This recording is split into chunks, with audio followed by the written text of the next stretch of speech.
त्यांचं काय चाललेलं माहीत नाही आम्हाला काय. आणि नंतर मग काल ना त्यांनी एकदम सगळं बंद करून टाकलं. मग दंगा झाला सगळा, एवढंच मला माहिती आहे. नमस्कार, नवभारत टाइम्स में आपका स्वागत है। आपके साथ मैं हूं विनीत त्रिपाठी। मुंबई में एक बेहद फिल्मी अंदाज में घटना घटती है। राज्य के अलग अलग इलाकों से 17 बच्चों को एक वेब सीरीज की शूटिंग के लिए मुंबई के पवई स्थित आर्य स्टूडियो में बुलाया गया। रोहित आर्या नाम के शख्स ने इन बच्चों को बुलाया था। रोहित ने इन बच्चों को किडनैप कर लिया। इसके बाद पूरा ऑपरेशन चलाया गया और रोहित के ऑपरेशन के दौरान ही रोहित ने पुलिस पर फायरिंग भी की। इसके बाद पुलिस की जवाबी कार्रवाई में आरोपी रोहित का एनकाउंटर कर दिया गया। इस मामले में चश्मदीद दादी ने जो बताया वो होश उड़ाने वाला है। एक रिपोर्ट के मुताबिक एक बच्चे की दादी भी उस जगह पर मौजूद थी जहां पर आरोपी ने बच्चे को बंधक बनाया हुआ था। कोल्हापुर की बुजुर्ग महिला चश्मदीद और पीड़िता मंगल पाटनकर ने बताया कि आरोपी शूटिंग को बोलकर कमरे में बच्चों को ले गया था। बुजुर्ग ने सब इसलिए बता सकी क्योंकि बंधक बनाए गए 17 बच्चों में कोल्हापुर से आई हुई मंगल पाटनाकर नाम की एक दादी और उनकी पोती भी शामिल थी। दादी ने बताया कि वो अपनी पोती के साथ ऑडिशन के लिए कोल्हापुर से मुंबई आई। ऑडिशन के बाद आरोपी रोहित आर्या ने उनसे कहा कि शूटिंग 2 दिनों के बाद होगी।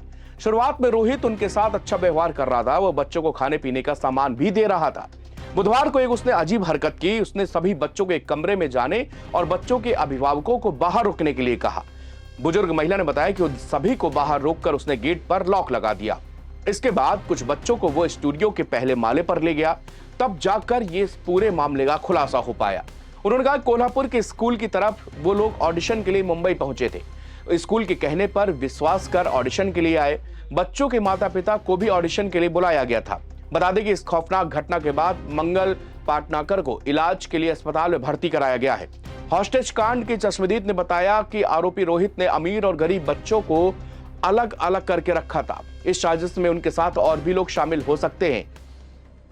आम्हाला ह्याला नेलं ना तिथं, मी शूटिंग आहे बोलले. त्यांचं काय चाललेलं माहीत नाही आम्हाला काय. आणि नंतर मग काल ना त्यांनी एकदम सगळं बंद करून टाकलं. आणि काय काय आवाज केला, फायरिंग केलं. मग आम्हाला कळालं की काहीतरी चाललंय. मग मुलांना घेऊन आम्ही बसलेलो तिथं. मला बसवलेलं त्या मुलांना घेऊन. आणि मग मुलांना का नाही त्यांनी वर नेलं आणि त्यातली 4 मुलं त्यानं ताब्यात घेतले. ते कोण रोहित त्याने. आणि मग दंगा झाला सगळा, एवढंच मला माहिती आहे. रोहित आर्या बच्चों को दौड़ भागी, किडनैपिंग और बम विस्फोट जैसे सीन की शूटिंग के लिए बुलाता था। शूटिंग के नाम पर उसने सीसीटीवी कैमरे हटवाकर उनकी जगह बड़ी बड़ी लाइट लगवा दी थी। उसके स्टूडियो में बैठने की जगह को पूरी तरह से पैक कर दिया गया था और शटर पर 2 बड़े बड़े ताले लगा दिए गए ताकि बाहर से कोई अंदर ना आ पाए और अंदर से कोई बाहर ना जा पाए। रोहित के पास एक गन थी जो वह बच्चों को बार बार दिखा रहा था, डरा रहा था, धमका रहा था। बुजुर्ग महिला ने बताया कि रोहित ने उनको बच्चे के साथ रखा था जबकि बाकी लोगों को अलग रखा। उसमें उन्होंने कहा कि दादी आप बच्चों पर ध्यान दो, उनको कहीं जाने मत देना, इसलिए उसने कहा कि वहां पर बिठा के रखा।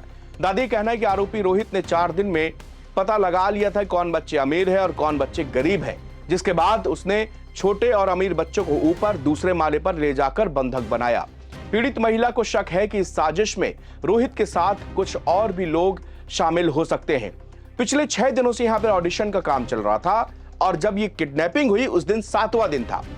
दोपहर में बच्चे लंच के बाद बाहर नहीं आए तो अभिभावक चिंतित हुए। इसी बीच कुछ बच्चे स्टूडियो की खिड़की से मदद की गुहार लगाते भी दिखे। इसके बाद रोहित आर्या का एक वीडियो सामने आता है। इस वीडियो में उसने कहा कि उसने बच्चों को किडनैप कर लिया है।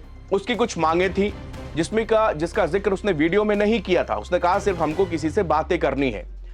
उसका वीडियो देखते देखते तुरंत सोशल मीडिया पर वायरल हुआ। साथ ही घटना की जानकारी मिलते ही भारी पुलिस मौके पर पहुंच गई। पुराने रिकॉर्ड बताते हैं कि रोहित आर्या ने महाराष्ट्र सरकार पर उसकी कॉन्सेप्ट और फिल्म चुराने का आरोप लगाया था। उसका कहना था कि माझी शाला सुंदर शाला प्रोजेक्ट उसकी ही सोच और फिल्म लेटेस्ट चेंज पर आधारित है। सरकार ने उसे ना तो क्रेडिट दिया और ना ही 2 करोड़ बकाया रकम दिया। रोहित का आरोप था कि सरकार ने उसका आइडिया, स्क्रिप्ट और फिल्म के अधिकार राइट्स तक इस्तेमाल किए, लेकिन ना तो उसका कहीं नाम दिया गया, ना उसको कहीं क्रेडिट दिया गया और उसका भुगतान भी नहीं किया गया। उसके मुताबिक उन्होंने मुझसे काम करवा लिया और फिर मेरी मौजूदगी तक से नकार दिया गया। इसको लेकर रोहित ने कई बार शिक्षा विभाग और तत्कालीन मंत्री दीपक केसरकर के खिलाफ प्रदर्शन किया, यहां तक कि 1 महीने तक अनशन भी किया। पुरानी रिपोर्ट्स के मुताबिक मंत्री ने आश्वासन दिया था कि उसकी मांगे मानी जाएंगी, लेकिन ज्वाइंट सेक्रेटरी महाजन ने जांच का हवाला देकर फाइलें रोक दी। रोहित ने पहले यहां तक कहा था कि अगर मुझे इंसाफ नहीं मिला तो मेरी मौत का जिम्मेदार तत्कालीन शिक्षा मंत्री दीपक केसरकर, मंगेश शिंदे, सूरज मंडरे, तुषार महाजन और समीर सावंत होंगे। शुक्रिया।